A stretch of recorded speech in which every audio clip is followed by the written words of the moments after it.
Hoy comenzaremos con Getsemaní, que es el texto que acabamos de leer. Y el viernes por la tarde, recuerden, el Calvario, y debemos terminar Dios mediante el domingo con la resurrección. Miren, todo este evangelio de Marcos fue escrito en el año alrededor 67 y 68 después de Cristo. Y como lo dijo nuestro hermano Andrés, fue escrito por Juan Marcos. Y por dirección de ¿quién? De Pedro, prestaron atención.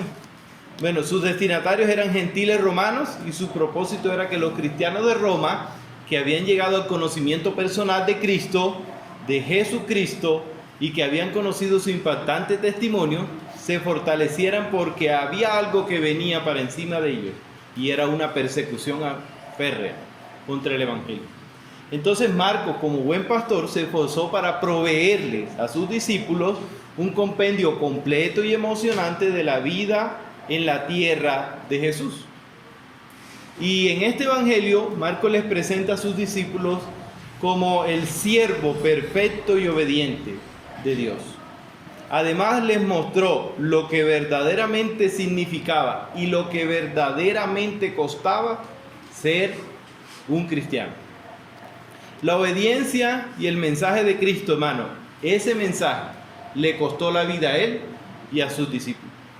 Pero su vida y mensaje quedaron inmortalizados por su sufrimiento, su crucifixión y su resurrección. Así que, hermano, con eso en la cabecita, leamos Marcos 14, del 32 al 42. Dice la palabra del Señor: vinieron pues a un lugar que se llamaba Getsemaní, y dijo a sus discípulos: sentaos aquí, entre tanto que yo oro. Y tomó consigo a Pedro, a Jacobo y a Juan, y comenzó a entristecerse y a angustiarse. Y les dijo: mi alma está muy triste hasta la muerte, quedaos aquí y velad. Yéndose un poco adelante, se postró en tierra y oró, que si fuere posible pasase de él aquella hora. Y decía: Abba, Padre, todas las cosas son posibles para ti. Aparta de mí esta copa, mas no lo que yo quiero, sino lo que tú. Vino luego y los halló durmiendo, y dijo a Pedro: Simón, ¿duermes? ¿No has podido velar una hora? Velad y orad, para que no entréis en tentación. El espíritu a la verdad está dispuesto, pero la carne es débil. Y otra vez fue y oró diciendo las mismas palabras. Al volver otra vez los halló durmiendo, porque los ojos de ellos estaban cargados de sueño, y no sabían qué responder. Vino pues la tercera vez y les dijo: dormid ya y descansad. Basta, la hora ha venido. He aquí el Hijo del Hombre es entregado en manos de los pecadores. Levantaos, vamos, he aquí se acerca el que me entrega. En este texto contemplaremos la agonía y la angustia que sufrió Jesús bajo la ira de Dios para que veamos su amor. Y es interesante, ¿no?, que tengamos que ver la agonía de alguien para poder mirar su amor. Hermano, mire, un comentarista escribió, hablando de este texto que acabamos de leer, dice: ningún hombre puede exponer correctamente un mensaje como este. Se trata de un tema más apropiado para ser meditado en oración y con un corazón quebrantado que para ser expresado en lenguaje humano. Fin de la cita. Y ¿sabe qué, hermano? ¿Cómo uno describe la agonía que está viviendo otro? Eso es muy difícil, porque uno no está en esa agonía. Pero, hermano, sin embargo, el Espíritu Santo guió a 3 de los escritores bíblicos, porque no solamente está aquí este escrito, sino en lo que llamamos sinóptico, en los 3 primeros evangelios, incluyen este pasaje, porque hay varias cosas aquí, hermanos, que necesitamos conocer, y después de conocerla, atesorarla en nuestras vidas, aunque no podamos entenderla del todo. Oremos. Señor, yo te doy gracias, Señor, porque es imposible para nosotros imaginarnos siquiera la agonía que sufriste. Agonía que debíamos sufrir nosotros, infierno que debíamos vivir nosotros. Pero todo esto, Señor, a pesar de la crueldad del ser humano, lo único que nos muestra es un Dios santo y un Dios lleno de amor. Por eso te pedimos, Señor, que nos abran los ojos, Señor, a poder ver este texto y poderlo ver, Señor, como tú lo ves. Te lo pido en el nombre de Jesús. Amén. Hermano, mire, si uno de nosotros fuera asaltado en la calle por un ladrón por quitarle un celular, que Dios nos guarde, ¿no? Pero imagínese, de tal manera que queda casi muerto. Este ladrón lo deja usted casi muerto. ¿Qué esperaría usted de la ley si agarran a este ladrón? Que me hagan justicia, ¿no? Pero ¿qué tal si ese ladrón va a juicio y se encuentra un juez de eso que supuestamente está lleno de amor? Y este hombre le da un discurso de por qué lo hizo, y el juez le dice: ay, pobrecito, eres libre. Y usted está ahí presente. Y este hombre ni paga sus heridas, ni paga su celular, ni siquiera le pide perdón. ¿Qué pensaría usted de ese juez? Ya lo veo en su mente, ¿no? Es totalmente injusto. No me hizo justicia. Mire, ya yo lo veo con gastritis, hermano, de la rabia. Bueno, ¿y este hombre qué? Se cree. Ahora, nos encanta que nos hagan justicia, ¿cierto? Y se nos hace justicia y cuando no se nos hace justicia, tenemos dos tentaciones, ¿no? La primera, el odio, ¿no? Y la segunda, la venganza. Es indudable que queremos que todo el que comete un delito sea juzgado, pague lo que hizo. Eso es lo correcto, ¿sí o no? Y miren, usted ve los noticieros y qué está pasando últimamente con los ladrones. Estamos tomando justicia por nuestra propia ¿qué? ¿Por qué? Porque nosotros queremos, hermano, que se nos haga ¿qué? Justicia. Y es lo correcto. Es lo que hasta lo que enseña la Biblia. Por eso, hermano, quiero que leamos Romanos 3. Romanos 3, vamos a leer del 10 al 12. Dice la palabra del Señor: como está escrito, Romanos 3, de 10 a 12. Dice la palabra del Señor: como está escrito, no hay justo ni aún, no hay quien entienda, no hay quien busque a Dios. Todos se desviaron a una, se hicieron inútiles. No hay quien haga lo bueno, no hay ni siquiera uno. Vamos a leer el 23. Por cuanto todos pecaron y están destituidos de la gloria ¿de quién? Entonces, hermano, ¿todos aquí hemos pecado? ¿Todos somos culpables? Entonces leamos Romanos 6:23. Yo creo que de memoria se lo deben saber. Porque la paga del pecado es la ¿qué? Mas la dádiva de Dios es vida eterna en Cristo Jesús, Señor. Después que usted lee este texto, después que usted es consciente de que la paga del pecado es muerte, y el primer texto que leímos dice que todos somos pecadores, ¿qué debería hacer el juez Dios soberano y justo con nosotros? A usted le gusta la justicia, ¿no? Le encanta la justicia. A todos nos gusta que nos hagan justicia. Entonces, si nosotros somos pecadores, si nosotros todos hemos pecado, entonces, ¿qué debe hacer Dios con nosotros? Exactamente. ¿Qué debe Dios hacer con nosotros? Es una buena pregunta. Después que yo reconozco que soy pecador, me tengo que hacer esa pregunta: ¿a dónde me debería enviar Dios? Todos aquí, hermano, todos aquí sentaditos sabemos la respuesta. Pero si Dios es justo y no tiene por inocente al culpable, ¿por qué razón seguimos respirando? Y esa es la pregunta que vamos a tratar de responder hoy. Esa es la pregunta que vamos a tratar de responder hoy. ¿Por qué seguimos respirando?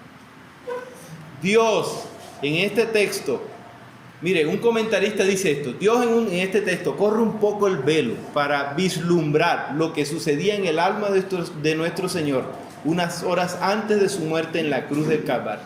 Fin de la cita. Pero permítame poner este texto, hermano, en su contexto. Mire que Jesús y sus discípulos habían celebrado la cena pascual. Y en estos versículos, en los versículos más atrás, Jesús instituye la ordenanza de la cena del Señor. Mire, ahí otra vez en Marcos 14, y leamos el versículo 22. y 23. Miren lo que dice Jesús. Mientras comían, Jesús tomó el pan y bendijo, y lo partió y les dijo: tomad, esto es mi cuerpo. Y tomando la copa, habiendo dado gracias, le dijo, y bebieron todos ¿de qué? De ellos todos. Luego que partieron hacia el huerto de Getsemaní, este era probablemente era un huerto privado en realidad.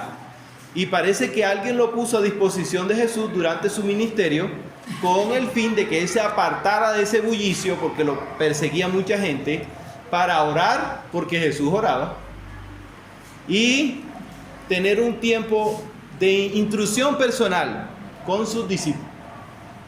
Al llegar a Getsemaní, el Señor ordenó a sus discípulos que se quedaran en cierto lugar, posiblemente la puerta.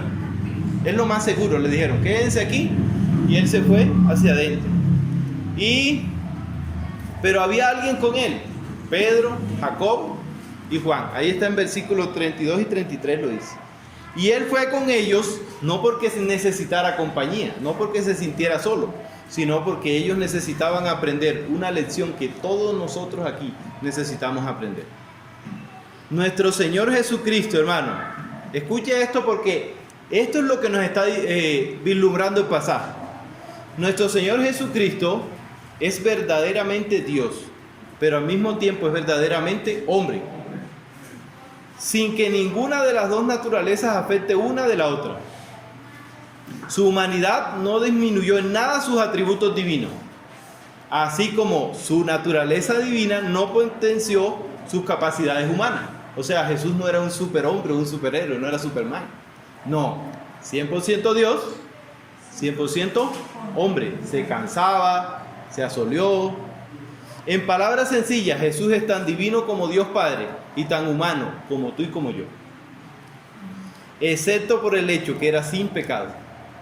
Y aquí vemos entonces cómo Dios encarnado, enfrentándose a una experiencia que lo aterrorizaba. Dios quiso que nosotros, hermanos, aquí en este texto, escucháramos el clamor de su Hijo en las horas previas a la crucifixión. Usted tiene que saber algo. Aquí todavía no está ocurriendo nada. Aquí Él está mirando hacia dónde, hacia lo que le viene, hacia la crucifixión. Él quería que compartieran con nosotros ese momento de intimidad. Hay algunas verdades sobre Cristo y sobre la obra de su redención que tú y yo necesitamos conocer. Y una de esas, hermanos, es que el solo hecho de que sabía para dónde iba, lo hacía agonizar. Por otra parte, no deja de llamar nuestra atención que fuera Getsemaní. Getsemaní significa literalmente prensa de aceite. Y para sacar aceite de una fruta, lo que se hace es que se tritura, se vuelve nada. Y en este lugar se trituraría el alma humana de nuestro Señor ante la perspectiva de lo que ocurriría unas horas más tarde. Con eso en mente, comencemos nuestro primer punto de hoy. La agonía del Señor ante el Calvario. Recordemos, le voy a recordar, Él solo estaba ¿qué? No estaba en el Calvario, solo estaba mirando lo que iba ¿qué? A pasar.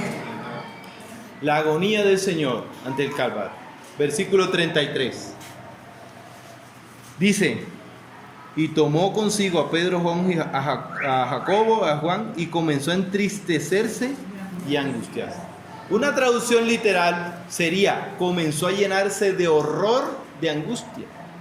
Estas palabras transmiten la idea de ese terror repentino que nos abruma a veces, hermano, cuando contemplamos que algo espantoso nos va a suceder. La cena pascual había concluido, ¿no? Pero ahora Jesús tenía que experimentar lo que Él dijo que significaba esa cena. ¿Y qué significaba?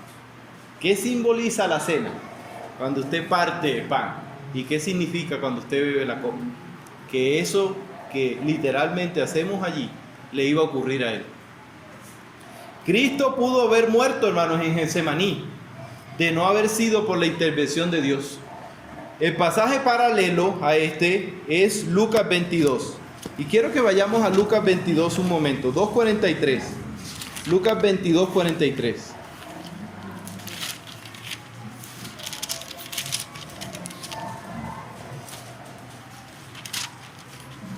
Miren lo que dice Lucas 22, versículo 43. Dice, y se apareció un ángel del cielo para...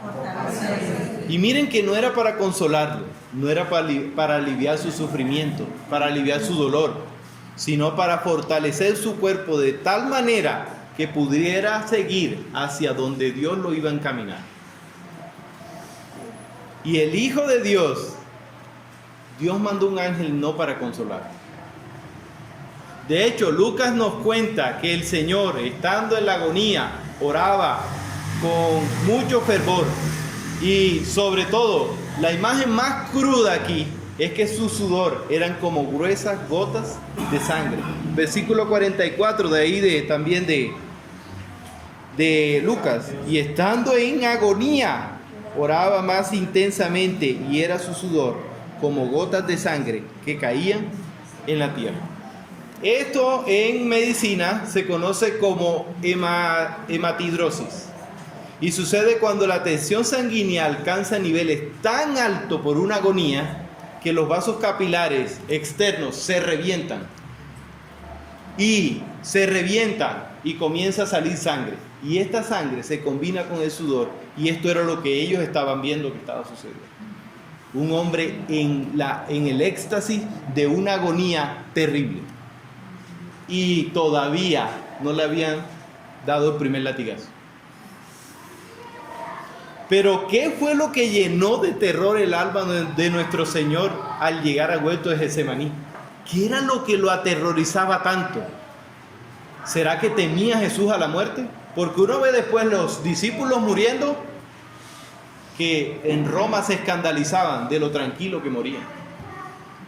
Por supuesto que no temía Jesús a la muerte.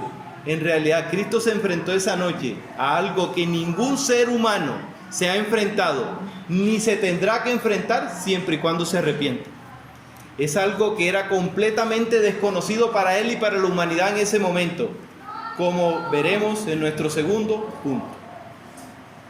La súplica del Señor ante el Calvario. Y miren que hasta aquí, solo se está contemplando la cruz. Ahora, yéndose un poco adelante, versículos 35 y 36. Dice, yéndose un poco adelante, se postró en tierra y oró, que si fuere posible pasase de él aquella hora. Y decía, Abba Padre, todas las cosas son posibles para ti. Aparte de mí esta copa, mas no lo que yo quiero, sino lo que tú. Y miren cómo oraba Jesús. Jesús oraba por la voluntad ¿de quién? De Dios. Porque finalmente eso es lo que se va a hacer, la voluntad de Dios. Jesús no oraba diciendo, mire, es que yo declaro, es que yo esto, es que como oran algunas personas hoy. Jesús, que es nuestro mayor ejemplo, oraba diciendo que se haga la voluntad de Dios. Porque eso va a ocurrir. Y esta fue la esencia de su petición, que de ser posible no tuviera que pasar por la experiencia de tomarse el contenido de esa copa que tenía por delante. Pero otra vez viene la pregunta, ¿qué contenía la copa que ni siquiera el Hijo de Dios quería tomarse? ¿Qué contenía? ¿Qué contenía que lo tenía despavorido, que lo tenía sudando en el peor estrés y la agonía que un ser humano podía tener? ¿Qué contenía que el mismo Dios tuvo que mandarlo a fortalecer? ¿Qué generaba tanto error que ni siquiera Jesús quería tomar? La respuesta está en el Antiguo Testamento. Salmo 75:8. ¿Quién lo puede leer? 75, verso 8. Porque el cáliz está en la mano de Jehová, y el vino está fermentado, lleno de mixtura, y él derrama el vino. Hasta el fondo lo curarán, y lo beberán todos los impíos de la tierra. La copa era una metáfora de la ira de Dios sobre el pecado de la humanidad. Y esto es lo que está diciendo el Salmo 75. Y hermanos, les voy a decir algo. Ahí en el hebreo, cuando uno lo ve, Este Salmo 75:8 son palabras temibles. Aquí no está hablando Dios en chiste. Está hablando palabras que deberían hacernos temblar. Por lo tanto, no fue la experiencia del sufrimiento físico, o lo de la cruz, o miedo a la muerte, lo que llenó de espanto la humanidad de Jesús. Porque recuerda que eran 100% humanos. Lo que realmente llenó de espanto el alma del Señor era saber que en pocas horas tendría que cargar con el peso de la ira de Dios, que todos nosotros habíamos acumulado durante toda la historia y que seguimos acumulando por nuestro pecado. Lo que espantaba a Jesús era saber que Él le caería la ira de Dios. Cristo iba a sufrir y a sentir literalmente, hermano, miles de infiernos colgados en esa cruz. El infierno que todos nosotros merecemos. Sufrió alguien inocente. Y eso que estamos hablando de un solo instante. Cuando Cristo llegó a Getsemaní, se sintió abrumado ante la realidad de que pronto se vería triturado por una ira sin misericordia para hacer posible que los creyentes pudiéramos disfrutar de una misericordia totalmente inmerecida, sin ira. Ese es el motivo por el cual usted está respirando todavía. Porque Cristo hizo algo que nosotros merecíamos absorber, que era la ira de Dios. Y le voy a decir algo, si Cristo se espantó ante esto, no sé qué deberíamos hacer nosotros. No habría palabras para decir. El Dios hombre temió a la ira de Dios. Y él sabía que totalmente que él la podía recibir. Y temió. Ahora nosotros, simples mortales. Porque Dios es un Dios justo. Y si yo pequé, yo debo morir. Y si no voy a pagar, alguien debía pagar mi pecado. Alguien debía morir. Alguien debía recibir el castigo, porque Dios es un Dios justo. Y debía recibir sin misericordia la ira de Dios. Alguien tenía que hacerlo. Hermanos, el alma humana de Jesús, horrorizada por lo que viviría, buscaba alguna otra alternativa de cumplir la misión que se le encomendó. El mismo Jesús en su humanidad le dijo a Dios, ¿no habrá otro plan? Pero él sabía que no iba a haber cambio de plan. Sin tener que tomar esa copa, aunque muchos pueden sorprenderse al leer que Jesús pide algo así, pero no deberíamos esperar algo menor de alguien que no tenía que pagar por nosotros. Yo no pondría a su hijo a pagar por ustedes, o usted sí pondría a los hijos. ¿No? Abba Padre, por eso grita, Abba Padre. Y esto es un término de intimidad y afecto. Para ti todas las cosas son posibles. Aparta de mí esta copa, dice el versículo 33. Si teóricamente todas las cosas son posibles para Dios, pero Jesús estaba pidiendo algo que como hombre no iba a ser posible. Dios debía vaciar su ira sobre él. Dios, hermano, lo haría sin pasar nada por alto, su justicia. El Hijo de Dios tenía que sufrir el castigo que merecemos, por cuanto todos nosotros hemos pecado. No había otra manera. El justo debía morir por los injustos. Y no hay nada que aquí, y no hay ningún mérito humano aquí, que nosotros hayamos podido hacer. ¿O quién está aquí en posición de decir, yo podía soportar la ira de Dios? Si Cristo no hubiera tomado esa copa de ira hasta la última cuota, el cielo se habría quedado vacío y el infierno en hacinamiento. Eso es lo que hubiera sucedido. No habría salvación para nadie. ¿Saben qué habría? Esperar la temible ira de Dios. Lo que realmente merecíamos. El justo juicio de Dios por cada uno de nuestros pecados. Pero Él le oraba, pero no sea lo que yo quiero, sino lo que tú quieres. En Getsemaní, hermano, la voluntad humana de Jesús quedó alineada totalmente con la de su Padre. Porque ¿cuál voluntad se hizo? La del Padre. Y miren que Jesús muere por voluntad de su Padre, así como todos nosotros. No muere porque le faltó fe cuando tenía cáncer, no muere porque muere por voluntad divina. Por eso es que cuando oramos por una situación, oramos por una persona que está enferma, no podemos orar diciendo, Señor, sánalo. No, Jesús no lo hacía. Ni Jesús, el Hijo de Dios, lo hacía. Jesús solo oraba, Señor, que se haga tu voluntad. Por horrible que fuera el sufrimiento, ningún obstáculo era lo bastantemente grande para que Él desistiera de su misión.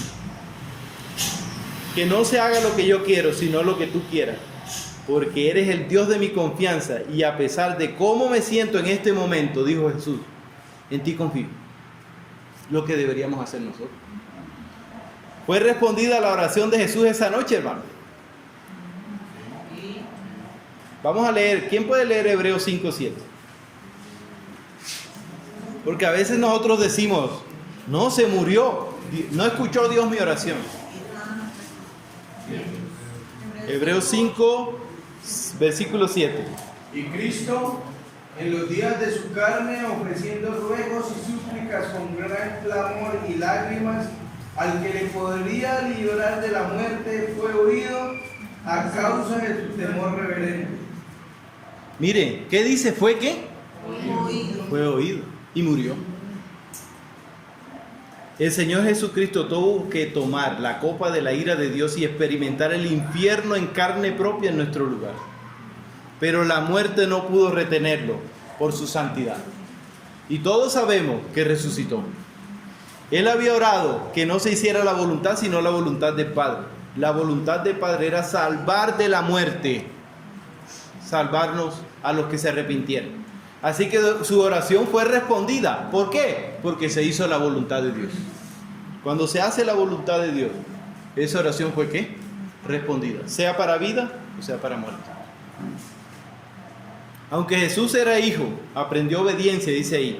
Pero miren, no en el sentido de que pasó de desobediencia a obediencia, no. Sino que llevó la obediencia a un nivel que nadie había experimentado. Hasta la muerte y muerte de Jesús. Aquí hay una gran lección para nosotros, ¿cierto, hermano? La voluntad de Dios es perfecta y la nuestra no. De manera que al venir delante de Dios en oración, no vamos a torcer la voluntad de Dios. O venimos en oración a Dios para alinear nuestra voluntad con la de Él. Así que ese tema de que yo puedo cambiar la voluntad de Dios, no la cambió ni su Hijo. ¿Cuánto más nosotros? El plan de Dios seguirá su camino. Nuestro Señor derramó su corazón en la presencia de Dios y su oración fue contestada al darle Dios la fortaleza necesaria para continuar camino a la obediencia. Y eso es lo que yo he orado muchas veces que he tenido muchas dificultades. Señor, ayúdame en medio de esta situación a ser obediente a ti. Por más doloroso que fuera, al haberle levantado de los muertos al tercer día para no ver la muerte nunca más, Dios mostró que se hizo su voluntad. Pero este relato no termina ahí. Y es increíble porque cuando nosotros estamos en dolor, nosotros estamos pensando en yo y 3 veces yo. No, en medio de esa agonía el Señor estaba mirando por sus discípulos, estaba preocupado por ellos. Pero hay algo muy importante que ver aquí, que ellos se durmieron. ¿Por qué no velaron si estaban viendo a su Señor en agonía? Usted, mire, bueno, un hijo enfermo, solo con fiebre, ¿usted se duerme? No, uno está ahí como, ¿qué pasa? Pero miren lo que dice Lucas 22:45. Lucas 22:45 dice: cuando se levantó de la oración, vino a sus discípulos y los halló durmiendo a causa de la tristeza. Este verso nos amplía más por qué ellos estaban durmiendo. Y en otras palabras, la tristeza era porque ellos no estaban viendo lo que ellos querían ver. ¿Y saben qué querían ver ellos? Un Jesús caminando hacia un trono, Pero lo que estaban viendo era que Jesús iba caminando hacia la cruz. Y por eso Dios permitió que se durmieran. Velen y oren para que no entren en tentación. El espíritu está dispuesto, pero la carne es ¿qué? Y mire, que la buena disposición de nosotros siempre está ahí. Muchas veces no siendo cristiano dijo, hoy me voy a portar bien, hoy no voy a mentir, hoy voy a hacer esto, y en la esquina ya estaba diciendo lo que no era. ¿Y saben por qué? Porque no podemos hacer nada bueno sin la ayuda de Dios. No podemos dejar ningún vicio, ni el alcohol, no podemos dejar ni siquiera de mentir si Dios no interviene en nuestra vida. Y esa dependencia de Dios se manifiesta en un cristiano a través de una vida de oración. Un comentarista dijo un día, o el hombre ora, se humilla y deja de pecar, o el pecado no lo va a dejar orar. Y es así, fin de la cita. O usted ora y asume la responsabilidad de tu pecado, o definitivamente su pecado no lo va a dejar ¿qué? Orar. Pero piensa en esto, mire, Pedro y Juan y Jacobo vieron a Jesús postrarse en la tierra esa noche, lo vieron agonizar, ellos escucharon su clamor, ellos vieron sus lágrimas que derramó en la presencia de Dios, ellos vieron su súplica total. Pero en vez de imitar a su maestro, deciden olvidar el peligro y echarse a dormir. El que no podía pecar estaba orando.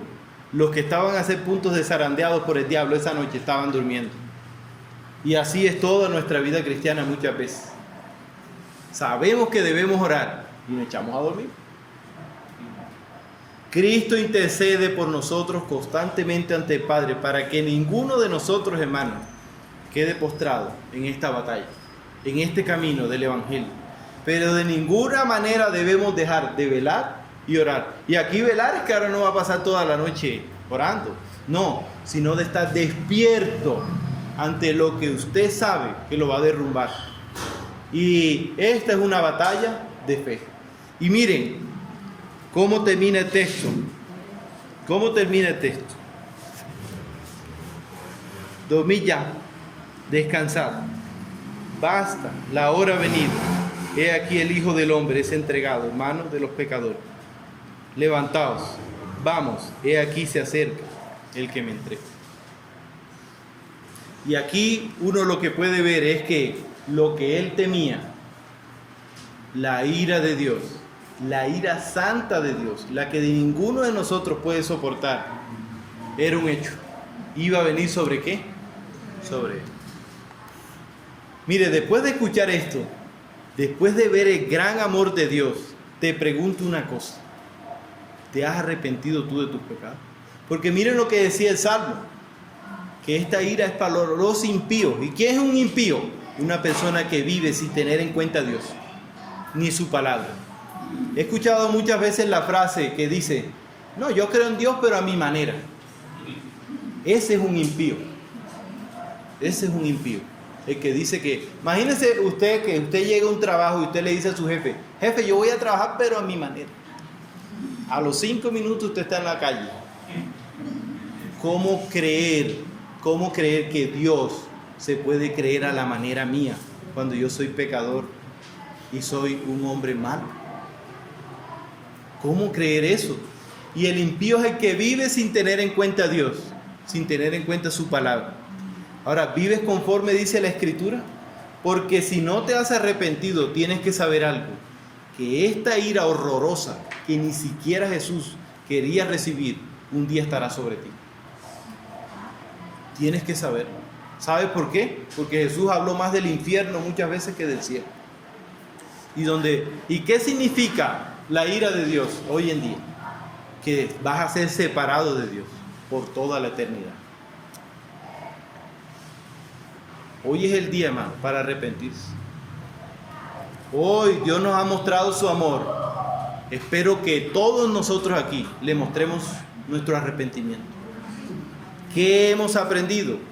Que en este texto contemplamos la agonizante angustia que sufrió Jesús bajo la ira de Dios para que veamos su gran amor. Y miren cómo nos muestra su gran amor Jesús, mostrándonos su agonía en el Calvario. Segundo, mostrándonos su súplica ante el Calvario. Y miren que todavía no había recibido ni un pellizquito. Y temía a la ira de Dios. Así que, amigo que me escucha, tú y yo merecíamos y merecemos la ira de Dios. El infierno que Jesús vivió es el infierno que nosotros merecemos. Es el infierno que debe caer sobre nosotros. Porque los que no se arrepientan vivirán esta ira. Ira tan grande que ni siquiera Jesús, el Hijo de Dios, quería vivir. ¿Estás tú dispuesto a ir desde aquí, hermano, sin arrepentirse y saber que esa ira viene sobre ti? Deberías meditarlo muy bien. Y miren que en este texto la agonía solo era contemplada. El viernes, hermano, en la voluntad de Dios, lo invito a escuchar esa agonía consumada y vivida en carne propia por quien no la debía vivir. Señor, yo te doy gracias, Señor, porque tú eres un Dios exageradamente bueno. No habría palabras para describir lo bueno que eres tú con nosotros, lo bueno que has sido, Señor, no hay palabras, como dice el comentarista, para explicar un texto como este. No hay lógica humana que la pueda entender. Por eso, Señor, si hay alguien aquí que no se haya arrepentido, ruego por ese arrepentimiento para que esa ira no venga sobre él. Y los que nos hemos arrepentido y somos hijos de Dios, debemos saber de que cuán agradecidos debemos estar, porque esa ira iba para sobre nosotros. Y Señor, el solo hecho de que Jesús contemplara esa ira lo llenó de agonía. Ojalá ese hecho, Señor, de que esa ira un día tenía que caer sobre nosotros, nos debe, Señor, llevar todos los días a la santidad. Señor, que sea una súplica constante, Señor, que nosotros tengamos cada día, de decir, gracias, Señor, por haberme salvado de tu ira. Te lo pido en el nombre de Jesús.